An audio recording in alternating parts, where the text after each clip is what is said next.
Wadimor, tentu sarung kita. Assalamualaikum warahmatullahi wabarakatuh.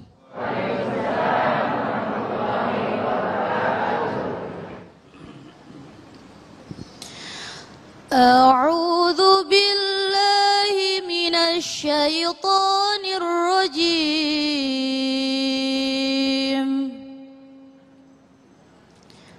Bismillahirrahmanirrahim. Ya ayyuhalladzina amanu tubu ilallah. Tubu ilallahi taubatan nasuha. Asa rabbukum an yukaffira ankum sayyiatikum wa yudkhilakum jannat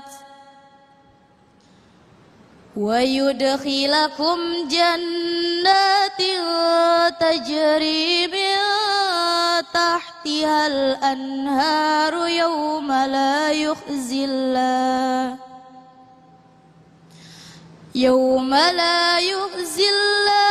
an-nabiyya walladzina amanu ma'ah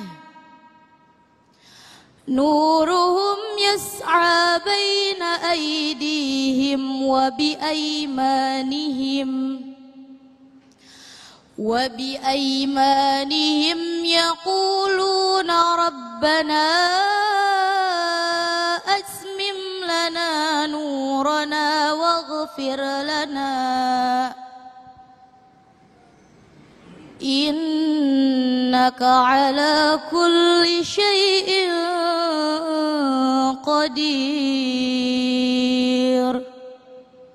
Sadaqallahul azim. Wassalamualaikum warahmatullahi wabarakatuh. Bismillahirrahmanirrahim. Assalamualaikum warahmatullahi wabarakatuh. Alhamdulillahirrahmanirrahim, pemirsa, kita dapat berjumpa kembali dalam program Damai Indonesiaku. Dan hari ini kami bersiaran langsung dari Masjid Baitul Hidayah di perumahan Villa Mas Indah, Perwira, Bekasi Utara. Pemirsa, tentunya kita sebagai manusia tidak akan pernah luput dari yang namanya dosa.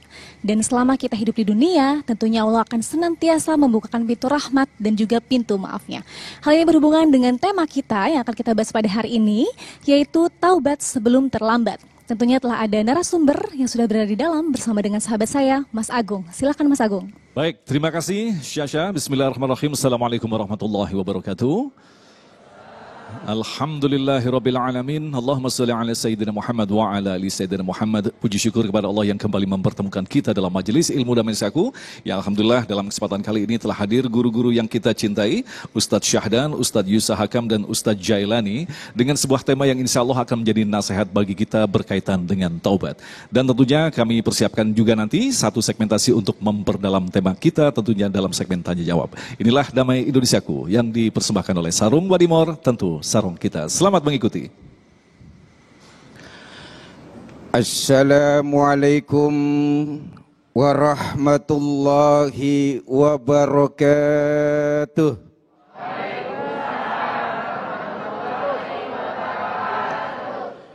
Bismillah walhamdulillah. Alhamdulillahilladzi nawwara qulubana bil iman wal islam. Wa arsyadana ila sabilir rusydi wal qawam wa alhamana an nattabi'a sirata khairil anam. Salawatullahi wa salamuhu alaihi wa ala alihi wa sahbihi wa man salaka tariqahu ila yaumil qiyam. Amma ba'du. Yang sama-sama kita muliakan dan hormati guru-guru kita, Al-Mukarram Ustadz Yusa Hakam, dan juga guru kita Al-Mukarram Ustadz Abdurrahman Jailani atau Ustadz Uje. Semoga ilmu-ilmu dan keberkahan beliau menetes kepada kita semuanya, amin. Juga tidak lupa pula kepada host kita yang ganteng, Ustadz Agung Izul Haq yang senantiasa menemani kita dalam Damai Indonesiaku TV One. Ibu bapak hadirin jamaah Masjid Al Istiqomah dan para pemirsa Damai Indonesiaku TV One di mana saja berada. Bapak ibu, saya pengen tanya dulu nih kepada bapak-bapak. Bapak-bapak, kalau seandainya nih ada orang sering zolimin bapak, suka nipu bapak, sering banget bikin keki bapak, kira-kira tuh orang kalau minta maaf dimaafin gak pak? Sering bikin keki, sering zolimin, sering nipu, dia minta maaf dimaafin gak? Yang benar, jujur ngapa?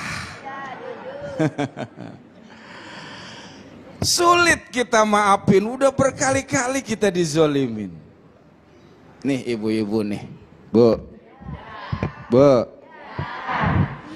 ibu sekiranya suka disakitin orang, pernah dikecewain berat sama orang, orang tuh minta maaf, taruh ibu maafin. Setelah itu pengen berteman lagi sama dia, pengen nggak? Pengen bergaul lagi nggak sama dia? Di pojokan sampai monyong mulutnya, najis amat Pak Ustadz. Itulah manusia Pak. Untungnya kita punya Tuhan tidak seperti manusia. Tuhan kita Allah Al-Afu yang maha memaafkan, Al-Ghaffar yang maha mengampun, dan At-Tawwab yang maha menerima taubat. Alhamdulillah. Maka ini menunjukkan seberapa besar pun dosa yang pernah kita lakukan. Sebanyak apapun yang kita bermaksiat, yang kita pernah kerjakan, jangan putus asa. Allah maha pengampun. Kalau kita memang benar-benar taubat, benar-benar datang kepada Allah, pasti Allah ampuni. Alhamdulillah. Karena itu kalau kita terlanjur khilaf, pernah salah dan berbuat maksiat, segera kita disuruh bertaubat, segera kita kembali kepada Allah Subhanahu wa taala.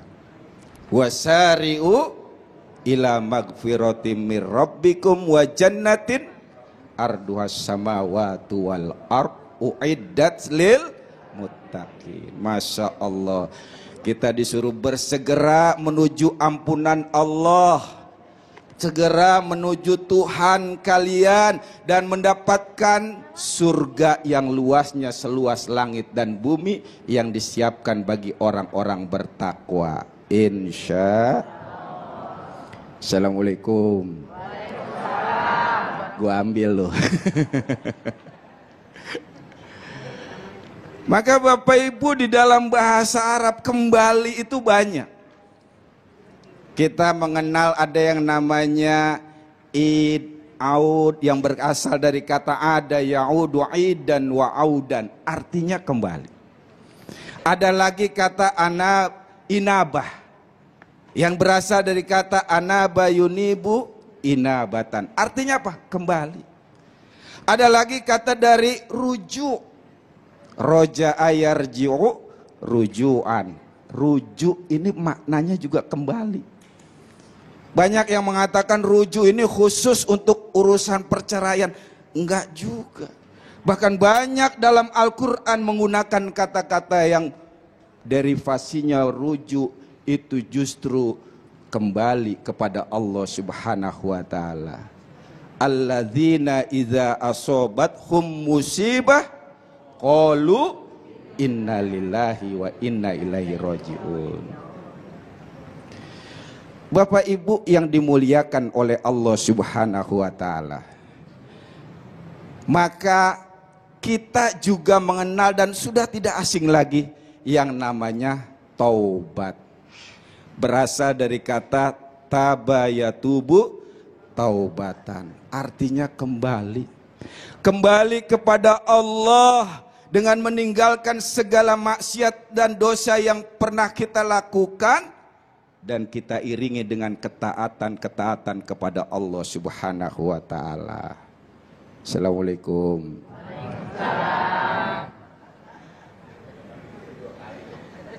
Orang yang bertaubat disebut taib. Orang yang sering kembali kepada Allah, berterus menerus bertobat kepada Allah disebut tawwab. Maka juga Allah punya sifat yang namanya at-tawwab. Artinya zat Tuhan yang banyak menyeru dan memanggil hamba-hambanya untuk kembali kepadanya. Masya Allah. Kenapa sampai Allah punya sifat sedemikian? Allah sering dan banyak menyeru hambanya untuk kembali kepadanya. Karena Allah tahu yang namanya manusia demen banget berbuat dosa dan maksiat. Betul. Manusia tempatnya salah dan khilaf. Ibarat pepatah mengatakan, tidak ada gading yang tidak retak, tidak ada lautan yang tidak berombak, tidak ada manusia yang bebas dari kesalahan sepak, dan tidak ada tuyul yang tidak botak.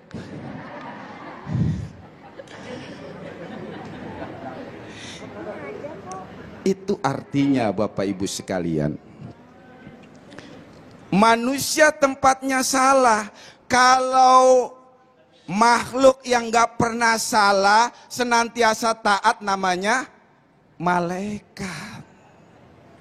Maka Bapak Ibu juga dalam kehidupan kita gak boleh menjas orang.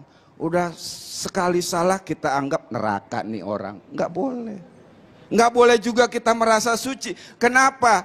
Karena manusia ada salah, ada tahu. Makanya ibu-ibu juga dalam rumah tangga, kalau suaminya salah banyak lapang dada. Ini kadang-kadang enggak. Papa memang gak mau ngertiin mama. Papa gak jaga perasaan mama. Nanti kalau papanya bilang, "Ma, papa kan bukan malaikat, mama juga kan bukan setan." Nah, lu hancur dah urusan. Wallahu a'lam bishawab. Baik, terima kasih Kiai Syahdan yang kembali memberikan gambaran dan mengingatkan kepada kita betapa kita adalah makhluk manusia dengan tabiat yang selalu berbuat salah. Setiap anak Adam pasti melakukan kesalahan.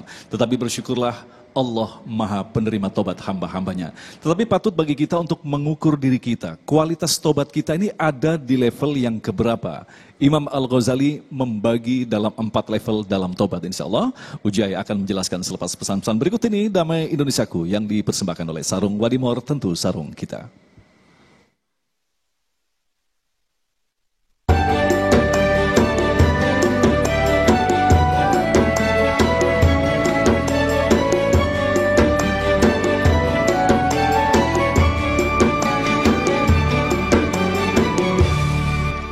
Terima kasih pemirsa, masih bersama kami dalam Damai Indonesiaku. Dan di segmen kali ini kita masih akan mendengarkan tausiah yang kali ini akan disampaikan oleh Ustadz Jailani dengan mengangkat subtema tingkatan taubat. Silakan Ustadz. Assalamualaikum warahmatullahi wabarakatuh.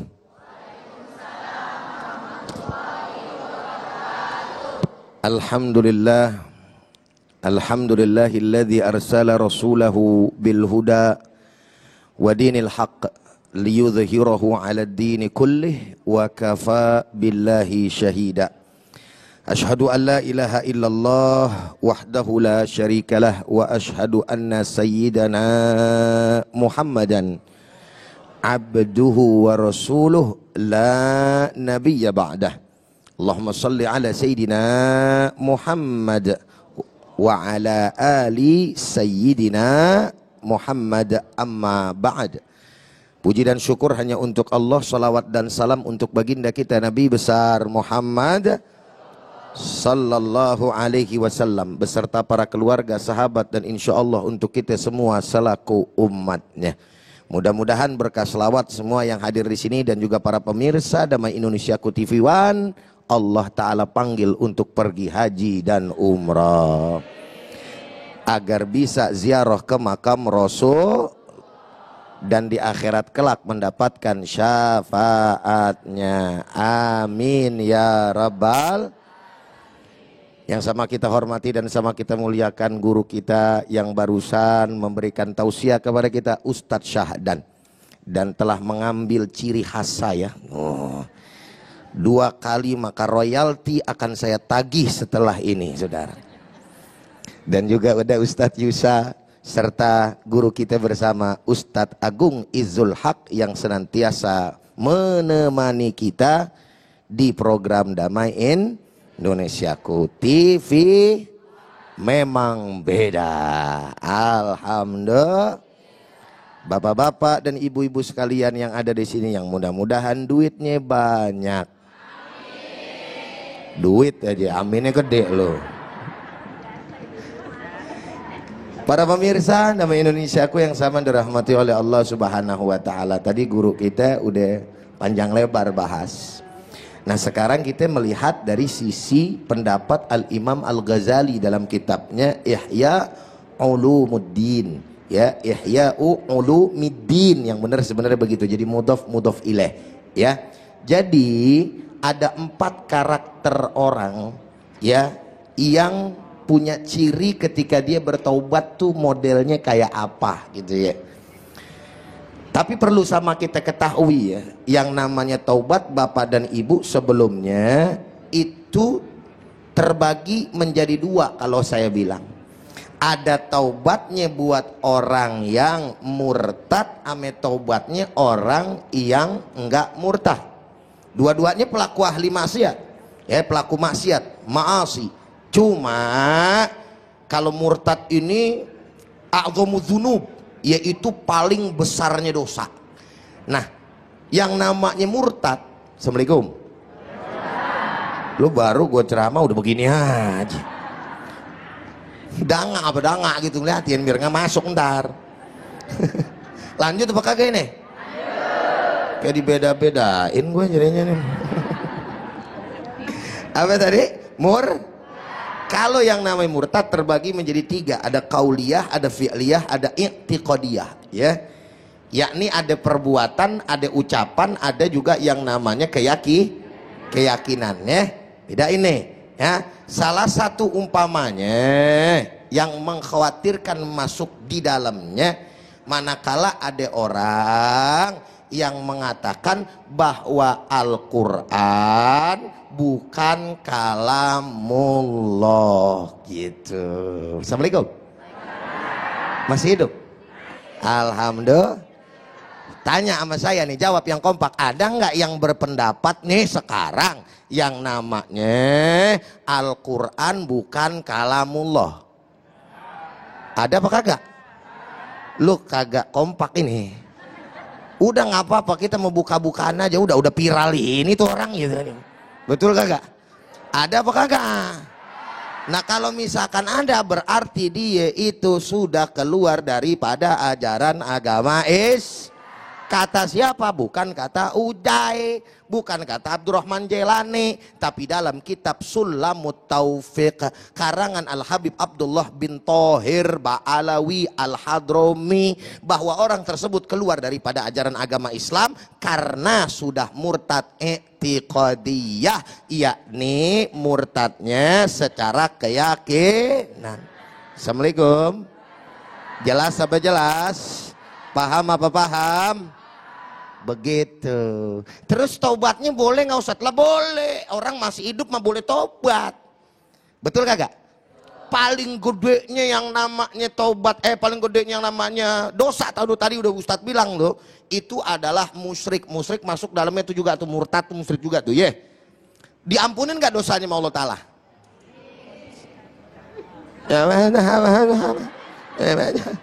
Diampunin nggak? Diampunin. Gue mau jawab kagak, takut iye. Gue jawab iye, takut kagak. Diampunin selama masih belum mampus. Lo bener, selama belum mati, belum wafat, masih ada kesempatan dia tobat kepada Allah. Tadi udah dibahas Ustaz Sahdan tuh. At-Tawwab, Allah Maha penerima toh. Asal jangan mati dulu aja lo. Makanya sebelum lu mati, Assalamualaikum mana orangnya ya?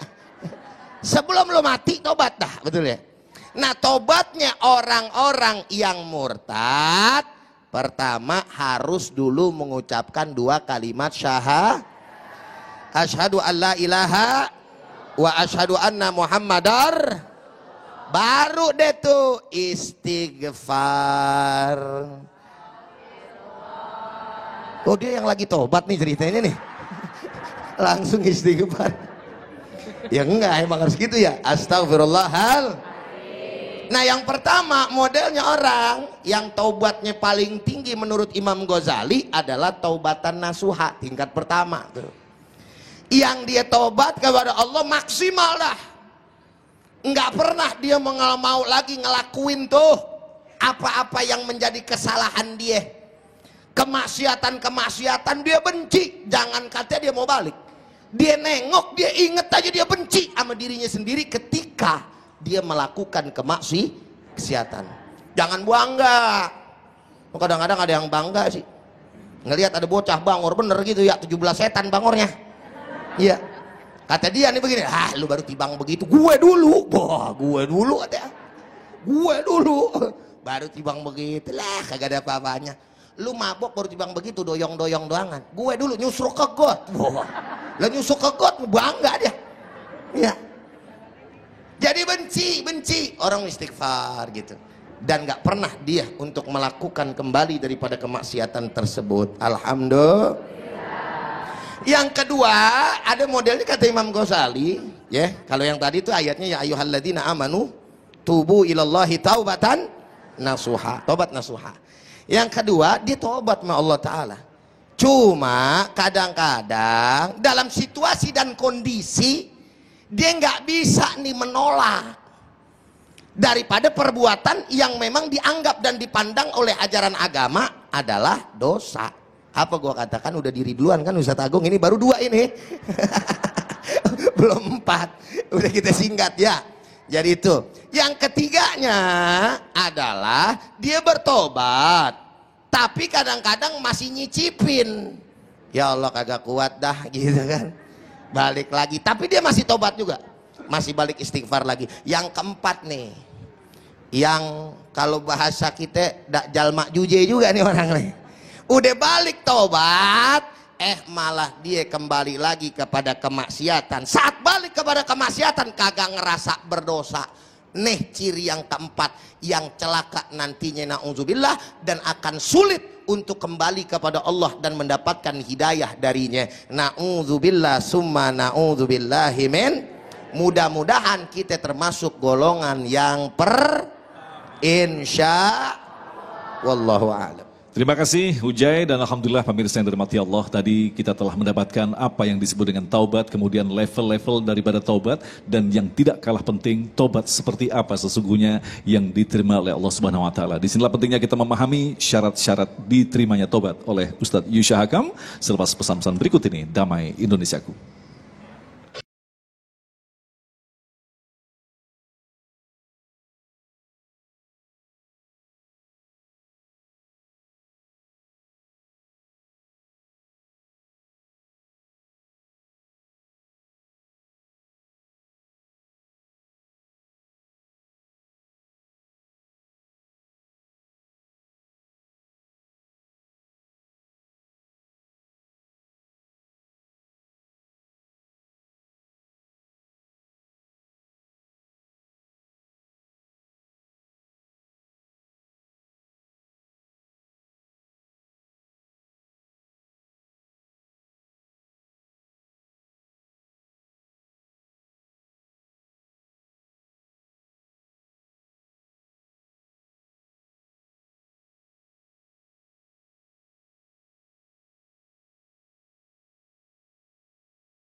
Terima kasih pemirsa, masih bersama kami Damai Nusaku yang mengangkat tema yang sangat menarik sekali berkaitan dengan taubat. Dan tentu saja kita harus memahami bagaimanakah taubat yang diterima oleh Allah Subhanahu wa taala dan apa syarat-syarat daripada taubat. Ustadz Yusha akan menjelaskan pada kita. Tafadhol.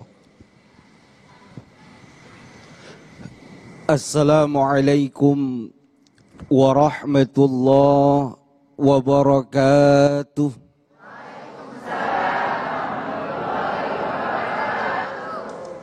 Alhamdulillah, alhamdulillah haqqa hamdi, wassalatu wassalamu ala sayyidina Muhammadinil khiyarati min khalqi, wa ala sahabati sadatil mukhtarina li suhbati, amma ba'du.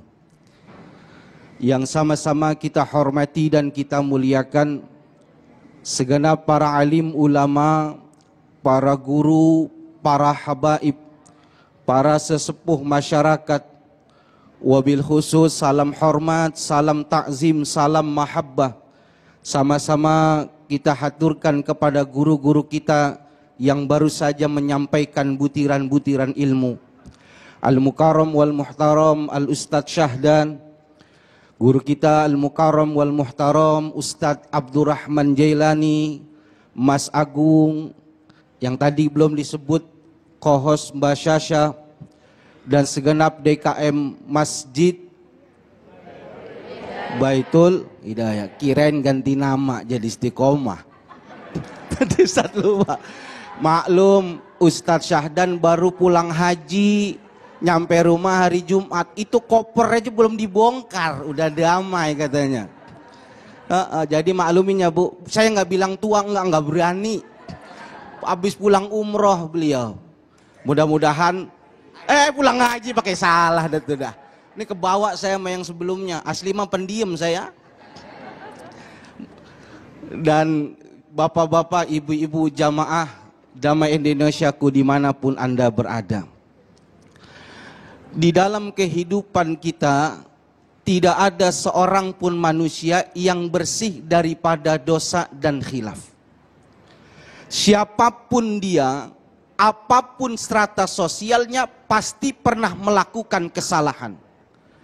Entah dia seorang guru kah, entah dia seorang syekh kah, entah dia seorang pejabat kah, bahkan rakyat biasa tidak akan pernah terbebas dari yang namanya dosa ataupun khilaf. Ada ibu-ibu sini yang kagak punya dosa? Halo? Halo? Ada bapak ibu di sini yang nggak punya dosa? Rasa-rasanya nggak ada. Iya, rasa-rasanya nggak ada, kelihatan semua. Sama laki pada galak. 14 abad yang lalu Rasulullah SAW sudah memprediksi.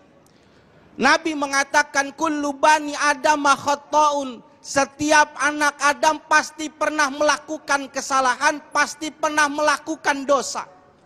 Kalau ngomongin dosa, bisa jadi kita bukan pelaku dosa, tapi tengkulak dosa. Beda pelaku sama tengkulak. Kalau tengkulak mah borongan.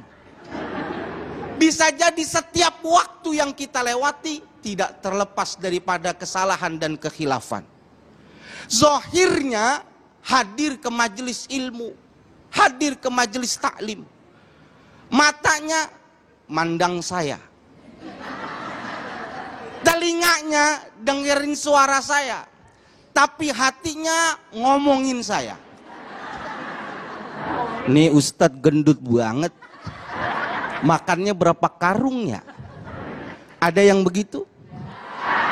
Ah, bohong.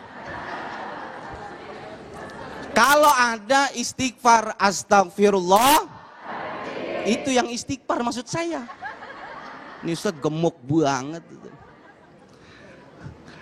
Ampe setan Bu, ibu masuk, bapak masuk ke masjid, setan nggak berhenti godain kita supaya kita salah pasti. Itu kira-kira ngomongan tadi itu ngomongin Ustadz begitu baik apa kagak? Dosa apa enggak?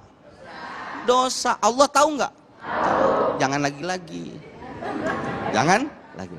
Nah, Oleh karena itu Nabi melanjutkan, wa khairul khotoina at-tawabun, sebaik-baiknya orang yang salah adalah orang yang bertaubat. Kalau kita sadar kita banyak salahnya, banyak dosanya, kudu taubat. Bagaimana caranya supaya taubat kita diterima? Ada syarat-syaratnya. Al-Imam Syatodimyati di dalam kitab Kifayatul Atqiyah mengatakan minimal ada 3 syarat orang kalau mau taubatnya diterima, ada 3. Ada berapa, Pak? Ada 3. Harus ada 3 unsur ini kalau taubat kita mau diterima. Apa? Yang pertama, an-nadmu ala fi'liha. Harus menyesal pada saat melakukan kemaksiatan. Benar kata guru kita, kalau punya salah jangan bangga. Nyemplung got bangga. Mabuk nyemplung, itu mah aib, jangan diomongin. Kata Imam Ibnul Qayyim Al-Jauziyah, nggak ada yang namanya tobat kalau tidak disertai oleh sebuah penyesalan. An-nadmu huwa at-taubah. Karena penyesalan adalah langkah pertama seseorang pengen bertaubat kepada Allah. Ada seorang sahabat Nabi diceritakan, satu saat dia keluar rumah. Pada saat dia keluar rumah tidak sengaja melihat tetangganya perempuan di dalam rumahnya sedang pakai baju dinas rumah. Ibu paham baju dinas rumah? Paham Bapak ya? Kan beda ibu di dalam sama di rumah kan. Wah, kalau di luar mah wangi banget, dandanan kinclong banget. Dari habis subuh udah pakai bedak. Dia nggak sengaja ngeliat pakaian rumah lagi nggak rapi, terbuka auratnya, nggak pakai hijab. Ini sahabat Nabi melihat dengan syahwat. Tidak lama dia menundukkan kepalanya, dia istighfar mohon ampun atas kesalahannya. Tapi yang menarik, hanya sekali memandang dia menyesal, dia tobat kepada Allah. Setiap malam dia sholat tobat, dia nangis berulang-ulang. Ini sahabat sepanjang hidupnya kalau sholat di belakang Rasulullah. Semenjak melakukan kesalahan itu, jangankan datang ke masjid, sholat berjamaah, melihat wajah Rasul nggak berani. Kenapa? Malu karena maksiat, melihat seseorang yang tidak pantas untuk dilihat. Bahkan ibu hebatnya saking nyeselnya, sampai ke bawah sakit, kagak mau makan, sakit. Sampai Nabi mengatakan, mana sahabat Fulan bin Fulan? Ya Rasul sakit. Sakitnya kenapa? Nyesel atas kesalahan, nggak sengaja melihat perempuan dalam keadaan tidak rapi. Apa yang Nabi katakan? Suruh sahabat kita taubat dengan sebenar-benarnya taubat. Dan aku akan memintakan istighfar, mohon ampun untuk dirinya. Suruh datang lagi ke masjid, jangan sampai nggak sholat jamaah. Maka disampaikan Bu, senang sahabat ini. Ada satu ayat ibu yang membuat sahabat ini senang. Al-Quran mengatakan, lau annahum izzalamu anfusahum ja'uka fastaghfarullaha wastaghfarolahumur rasul lawajadullaha tawwabar rahimah. Kalau orang zalim kepada dirinya sendiri, dia datang kepada Nabi Muhammad, lalu minta saran, lalu dia mohon ampun kepada Allah, dan Nabi memohonkan ampun untuknya dengan istighfar, maka dia pasti dapati pintu taubat terbuka luas. Udah dikasih tahu, taubat. Dia senang Nabi mohonin ampun, tapi tetap dia nggak berani ke masjid, malu sama Nabi, Bu. Bahkan ibu, halo? Nggak ada yang tidur kan ya? Tidur saya tinggal pulang nih. Bahkan Bu, sampai datang sakitnya, sampai kurus, sampai mau sakratul maut. Maka Nabi datang dengan beberapa sahabat, jenguk sahabat ini. Hebatnya Nabi, welas kasihnya Nabi, itu kepala sahabat tadi diletakkan di paha Nabi. Paha yang mulia, paha yang Nabi pakai menopang badan untuk melakukan sholat malam. Paha yang mulia yang Nabi pakai untuk Isra Mi'raj menghadap kepada Allah. Diletakkan kepalanya, sahabat nggak mau. Diletakkan lagi, sahabat nggak mau. Kata Nabi, kenapa nggak mau tahu di pahaku? Kata sahabat ini, ya Rasul, di kepala ini ada kedua bola mata yang pernah dipakai untuk maksiat, maka tidak pantas kepala yang penuh maksiat ini ditempelkan di betismu, di pahamu yang mulia. Maka singkat cerita, meninggal sahabat ini. Maka Nabi hadir. Nabi datang dari rumah sahabat menuju pemakaman, jalannya jinjit. Sahabat bertanya, kenapa ya Rasul?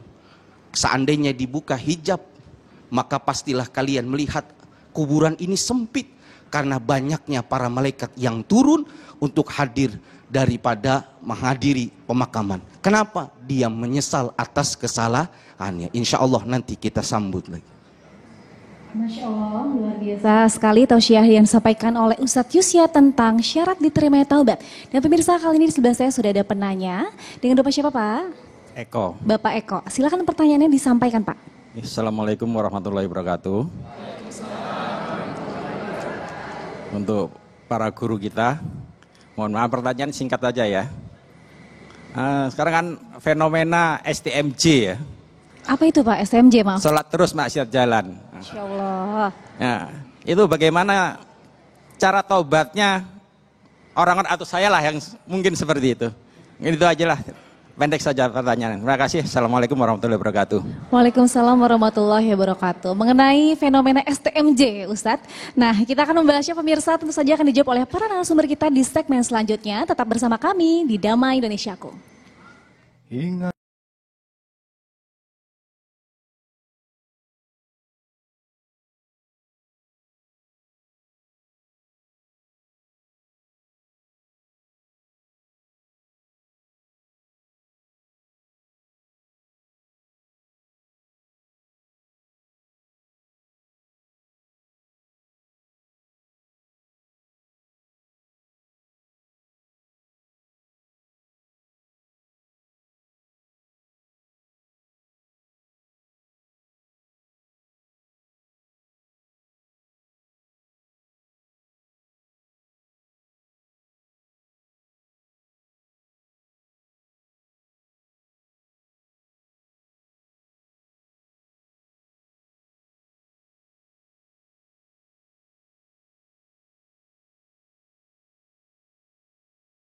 Ingat mati, ingat sakit, ingatlah saat kau sulit. Ingat, ingat hidup cuma satu kali. Berapa dosa kau buat, berapa kali maksiat. Ingat, ingat sobat, ingatlah cepat ucap astagfirullah. Terima kasih pemirsa, masih bersama kami Damai Indonesiaku yang mengangkat tema yang sangat menarik sekali berkaitan dengan apa yang disebut dengan taubat dan taubat yang bagaimana yang diterima oleh Allah Subhanahu wa taala. Insya Allah jawaban-jawaban dari guru-guru kita di segmentasi tanya jawab ini akan semakin menambah pemahaman kita bagaimana kita harus taubat secara sungguh-sungguh. Ada pertanyaan menarik sekali tadi, bagaimanakah dengan taubat yang sifatnya STMJ, sholat terus maksiat jalan. Ini sepertinya related dengan apa yang telah dijelaskan oleh UJ tadi, kategori Imam Al-Ghazali. Mungkin ini menempati peringkat yang keempat. Pertanyaan yang lebih tajam lagi, sesungguhnya taubat ini kita harus berlatih untuk bersungguh-sungguh atau memang Allah memudahkan kita untuk bertobat? Naam. Ini amat sangat penting untuk kemudian kita kembali tekankan. Jadi kalau menurut saya bahwa itu masuk dalam kategori minimal yang ketiga dari pembagian Imam Ghazali dalam kitab Ihya Ulumuddin tadi. Kenapa? Karena memang orang tersebut masih punya rasa penyesalan. Kalau bagian yang keempat tadi itu dia berbangga dengan kemaksiatannya. Inilah yang sulit.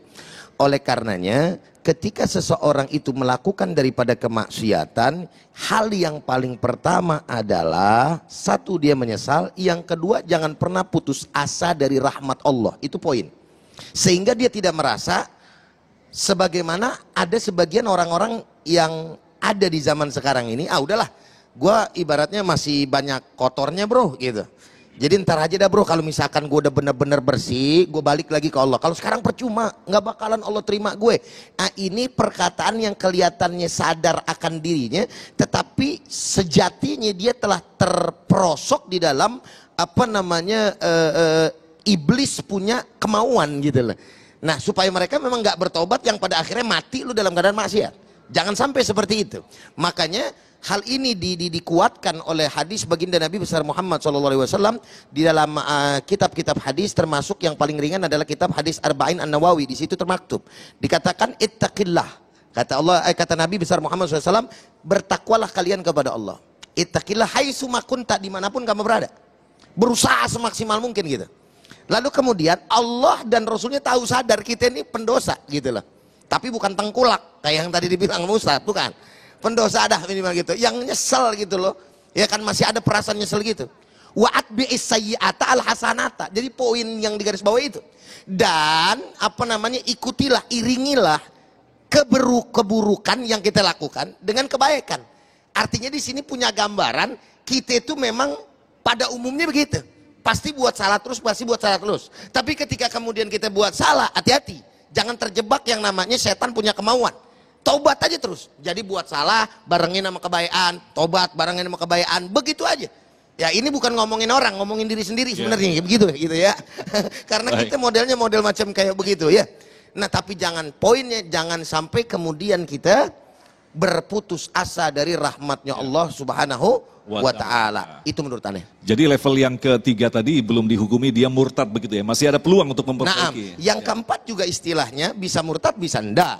Hanya saja pada poinnya adalah bahwa nih orang kalau udah bangga repot. Nanti dia bisa mati minimal dalam keadaan su'ul khatimah wal iyadzubillahi min dzalik.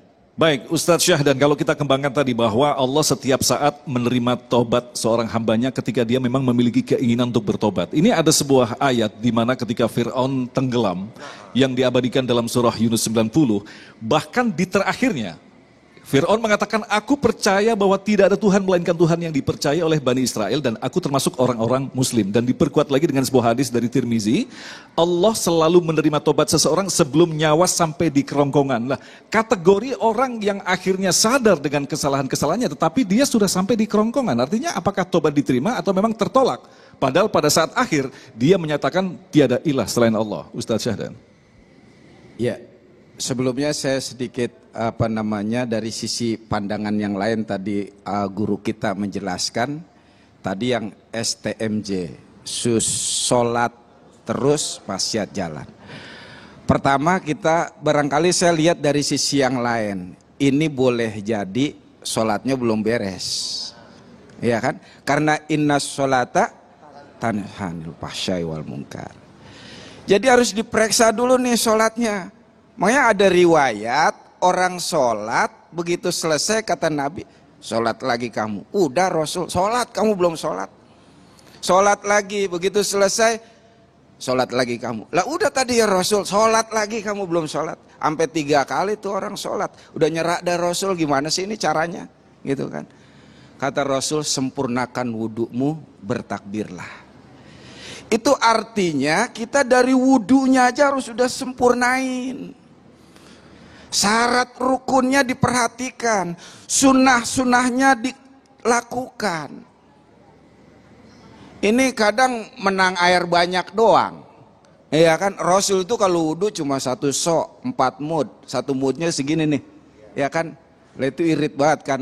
Kalau kita, Ustadz Agung, kalau wudhu, kalau membasuh muka, kalau enggak basahin sebelahnya belum sah wudhunya tuh. Sampai muncrat orang. Ya Allah. Baik. Begitu takbir, Allah. Hilang akbarnya. Tidur. Banyak lagi yang harus kita koreksi di sini. Sholat kita, maka benerin sholatnya. Yang kedua tadi benar kata Ustadz Uje, ini jauh lebih baik daripada orang yang terus menerus melakukan kemaksiatan, bermaksiat nggak pernah tobat. Itu jauh lebih baik kok. Kenapa? Yang pertama kita tobat, dosa dihapus. Dia maksiat lagi, tobat lagi, dosa dihapus. Daripada nggak pernah tobat, begitu mati, Masya Allah tadi tuh masuk. Kalau di tenggorokan kita bilang telat bro, gitu kan. Jadi orang yang merasa aman, maksiat terus, nggak pernah mau tobat, ini kayaknya bukan orang, setan ini. Baik, Ustaz Zadan, waktunya sangat terbatas, masih ada 1 pertanyaan lagi. Baik, terima kasih. Syasha. Terima kasih Mas Agung. Selanjutnya ada penanya berikutnya dengan Ibu siapa Ibu? Ibu Eva. Ibu Eva, Ya. silakan pertanyaannya disampaikan Bu. Iya, Assalamualaikum warahmatullahi wabarakatuh. Bapak Ustadz yang kami hormati, pertanyaan dari saya adalah ciri-ciri dari seseorang yang tobatnya sudah diterima oleh Allah seperti apa. Dan mohon izin, mohon doa apa yang harus kita panjatkan untuk anak, keluarga atau saudara kita agar diberikan taufik dan hidayah sehingga mereka mau melakukan taubat. Itu saja dari saya. Terima kasih. Wassalamualaikum warahmatullahi wabarakatuh. Waalaikumsalam warahmatullahi wabarakatuh. Ya, Ustadz Yusya silahkan dijawab pertanyaannya Ustadz. Baik, terima kasih. Seorang ulama namanya Imam Ibnu Hajar Al-Asqalani, di dalam kitab beliau Al-Munabbihat liyaumil ma'ad, isti'dad liyaumil ma'ad, beliau ditanya, wahai Tuan Guru, kalau seandainya orang itu bertaubat, apakah ada tanda kalau taubatnya itu diterima sama Allah? Maka kata beliau, tidak ada kepastian secara pasti yang mengatakan taubatnya diterima atau tidak. Akan tetapi diterimanya taubat seseorang bisa dilihat daripada tanda-tandanya. Maka beliau mengatakan minimal ada 6 tanda kalau orang taubatnya diterima. Yang pertama, an yaro nafsahu ghairu ma'sumatin minal maksiyati. Orang yang melihat dirinya sadar kalau dirinya tidak terbebas daripada kesalahan. Bisa jadi dia tercemplung kepada kesalahan yang sama atau bahkan lebih besar. Sehingga orang ini merasa dirinya hina, semakin meningkatkan kualitas ibadahnya, sehingga buahnya dia tidak pernah memandang orang lain jauh di bawah dirinya. Kenapa? Karena dirinya berlumur dosa. Sehingga tanda orang yang taubatnya benar nggak bakal jadi orang sombong. Ini nih buat gua nih, taubat 20 tahun. Sekarang jadi apa? Jadi apa itu? Jadi apa Ibu? Saya juga nggak tahu. Nah, buah yang pertama, dia tidak sombong dan tidak mengecilkan orang lain. Yang kedua, yara fi qalbihil farah ghaiban wal husnu syahidan. Orang yang menyesal di dalam hatinya, ketika mengingat kesalahan yang dulu dia lakukan, hatinya semakin sempit, semakin malu kepada Allah. Sehingga dia tidak memikirkan perkataan orang lain, kecuali hanya kualitas ibadahnya yang diperbaiki. Sehingga orang ini tumpul untuk mengoreksi kehidupan orang lain. Kenapa? Sibuk, jangan-jangan taubatnya belum diterima sama Allah. Sehingga bisa dilihat orang yang taubatnya diterima, kualitas ibadahnya semakin tinggi. Kalau sholatnya masih 5 waktu, puasanya masih Ramadan doang, masih kurang. Ini masih 2 nih, masih ada 4 lagi. Lalu doanya apa dah? Biar anak kita supaya benar. Ini jangan sampai enggak nih. Rabbana hablana min azwajina wa zurriyatina qurrata ayun waj'alna lil mut. Ama doa yang jangan sampai lupa. Ini doa Nabi Ibrahim, Rabbi habli sholihin. Kalau orang soleh dia sadar, kalau dia salah pasti bergegas bertaubat kepada Allah. Wallahu a'lam. Terima kasih Ustadz Yusya dan pemirsa yang dirahmati Allah. Memang benar, banyak cara Allah memberikan kesempatan kepada hamba-hambanya untuk bertobat. Bahkan sekali seorang preman pun ketika diberikan kemudahan untuk bertobat, pada akhirnya dia mendirikan pesantren dan sekaligus layanan hapus tato. Kita Jalan hidup manusia memang sulit ditebak. Siapa sangka, pria 45 tahun dengan masa lalu kelam ini kini memiliki pesantren, serta panti asuhan yang dibangunnya secara mandiri. Prianggono atau kerap disapa Pri, hidupnya berubah. Bagaimana tidak? Ketika SMP, Pri akrab dengan obat-obatan. Saat kedapatan membawa obat terlarang ke sekolah, Pri diberi 2 pilihan, dilaporkan ke polisi atau keluar dari sekolah. Sejak saat itulah, Pri tidak pernah kembali ke sekolah. Dengan modal pendidikan minim, Pri tumbuh menjadi preman jalanan. Saya itu dari preman dulu, terus saya juga jadi DC 8 tahun. Ya. Jadi saya merasa atau saya ngalami kehidupan yang susah itu ngalami. Nah, saya berpikiran salah satunya gimana hidup ini manfaat. Di Desa Widodo Martani, Ngemplak, Sleman, Yogyakarta, Pri berteman dengan komunitas yang memiliki ilmu agama. Pri memutuskan hijrah. Kemudian ia pun mendirikan pondok pesantren Tombo Ati, sekaligus panti asuhan Darul Kolbi. Pondok pesantren Tombo Ati juga membuka layanan hapus tato. Seperti pagi itu, 2 pasien dari Klaten telah menunggunya untuk melakukan hapus tato. Saya dulu sama kakak saya. Kakak saya kan dapat dari temennya itu. Temennya katanya pernah hapus tato di sini. Layanan hapus tato bermula ketika banyaknya orang yang mengeluh padanya tentang harga mahal serta syarat yang harus dilakukan sebelum menghapus tato gratis. Untuk itu, tidak sedikit yang mengurungkan niatnya karena tak sanggup memenuhi syarat. Dari sini Pri berpikir membuka layanan hapus tato gratis tanpa syarat apapun. Siapapun boleh melakukan, termasuk bagi masyarakat non-muslim. Saya membuat program itu ya untuk teman-teman yang tidak bisa baca Quran, tidak bisa ngaji. Akhirnya ada solusi, tapi tetap kita dalam diskusinya nanti tetap pelan-pelan kita kasih kita kasih area dakwah biar teman-teman tuh bisa hijrah atau bisa berubah gitu. Pri mengaku hidayah dan berkah yang diterimanya tidak lepas dari rasa bersyukur dan bersedekah. Dirinya percaya sedekah mampu melembutkan hati seseorang dan terbuka pendengarannya dalam menerima nasihat. Dengan keikhlasan itu, rezeki akan selalu datang. Pri pun berharap apa yang dilakukannya mampu menggugurkan dosa-dosanya di masa lalu dan jalan yang dipilihnya senantiasa diridhoi Allah Subhanahu wa Ta'ala.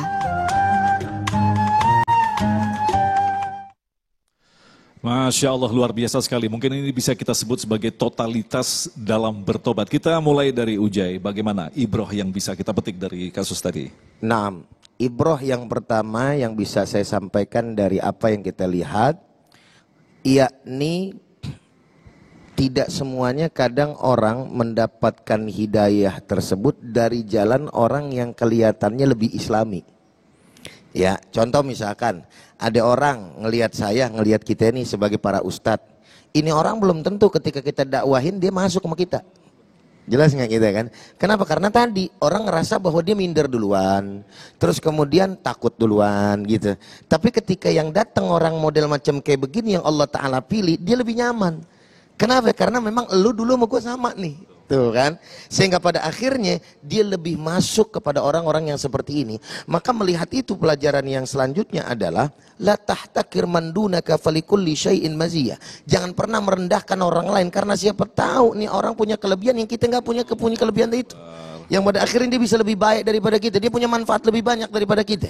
Nih orang preman tersebut. Terakhir adalah ya, jangan pernah yang namanya rendahkan orang pula karena siapa tahu hidayah tersebut yang Allah pilih, bukan kita yang milih. Datang ke siapapun. Naam, innaka la tahdi man ahbabta walakinnallaha yahdi may yasha. Itulah yang diberikan oleh Allah Subhanahu wa taala terhadap hamba-hambanya.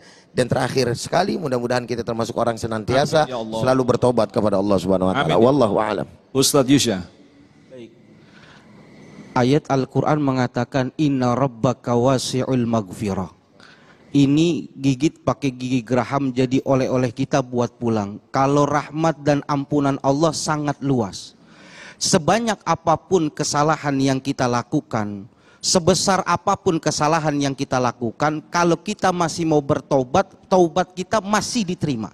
Yang penting jangan sampai kita bertobat dalam 2 kondisi.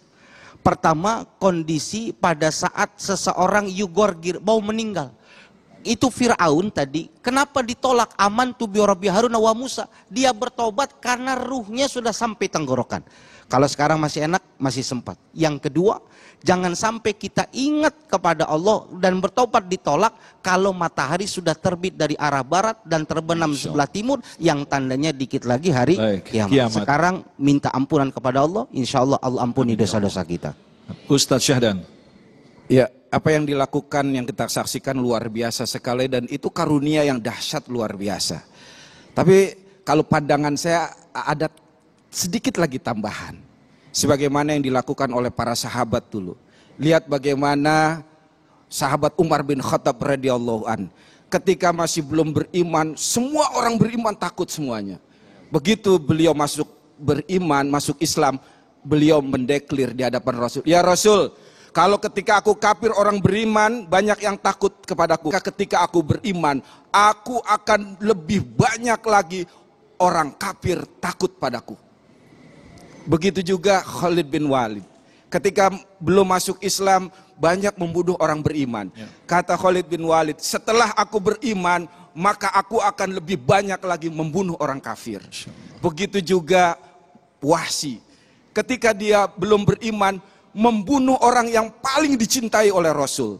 Tapi begitu dia beriman bertekad, aku akan membunuh orang yang paling dibenci oleh Rasul. Maka Wahsy mampu membunuh Musailamah Al-Kadzab yang paling dibenci oleh Rasul. Begitu juga putra-putra Yakub. Bagaimana ketika Nabi Yusuf disangka mati, dibawa jubah yang berdarah. Ayahnya Yakub, Nabi Yakub menangis sedih luar biasa.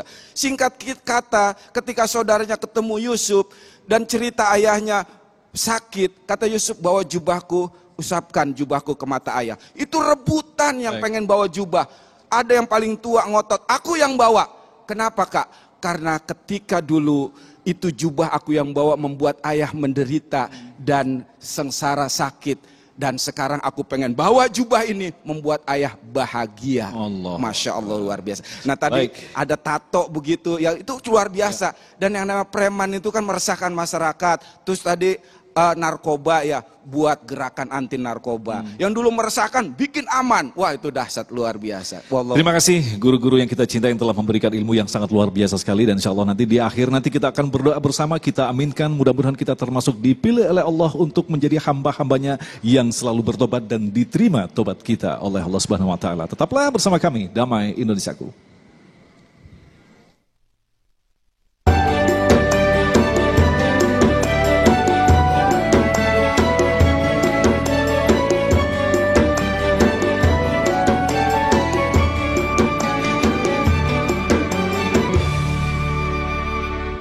Damai Indonesiaku, dan tidak terasa Mas Agung kita sudah sampai di penghujung acara nih Mas Agung. Akhirnya kami pamit, saya Sabrina Raisa. Dan saya Agung Zulhak beserta seluruh kerabat kerja yang bertugas serta pendukung acara ini, Sarung Wadimor, tentu Sarung kita mengucapkan terima kasih atas perhatian Anda. Sampai jumpa minggu depan. Wassalamualaikum warahmatullahi wabarakatuh.